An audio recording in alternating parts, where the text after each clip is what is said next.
The focus very much now on this nuclear plant, and it's all quite concerning. Just bring us up to speed. Yes, today has been a big day for a while because the Russians said 5th of July, we want everybody at the plant out. They combed a lot of the Ukrainian workers who were there, and they seem to have been pulling out of the plant. And they told people in Enerhodo, which is the town around the plant, to get out by the 5th of July. So everybody's been thinking that this was an important date. And in the last 36 hours, a lot of tension has built up on the Telegram channels, in statements that have been made. So the Russians are saying that they think the Ukrainians will bombard the plant as part of their offensive, and the Ukrainians are saying that the Russians have been planning to blow a couple of reactors at the plant since last August, and that's where we are today. We've reached what seems to be a critical point.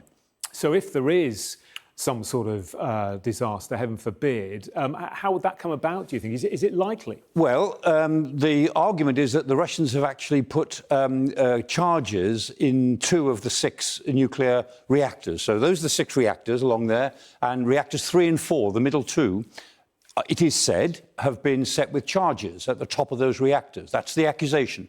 Now, those 2 reactors went offline just over 24 hours ago in terms of the power grid. So the other 4 reactors are on the main power grid. Those 2 are now on auxiliary power for reasons unexplained.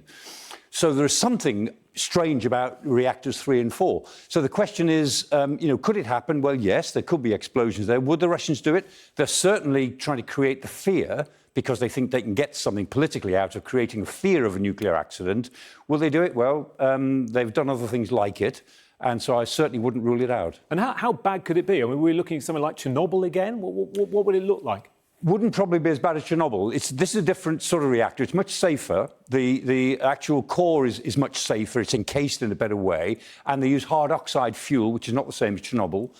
Nor is it the same as Fukushima in 1911, because this has been quite cool for a while now. Fukushima was very hot when the disaster happened.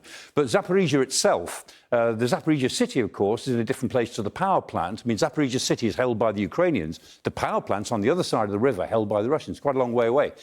If there were an explosion, of course there is a danger of some sort of contamination, some sort of nuclear cloud of some sort developing, and then it would depend on the weather.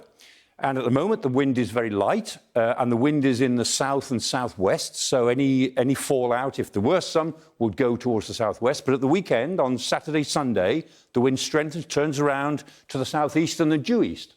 And so and there's quite a bit of rain in the forecast, which would damp things down a bit. So we're looking at the weather. We're looking at whether explosions will create much of a plume. That might not, but if they did, then we'd be thinking about where it would go. OK, and Michael, thank you very much.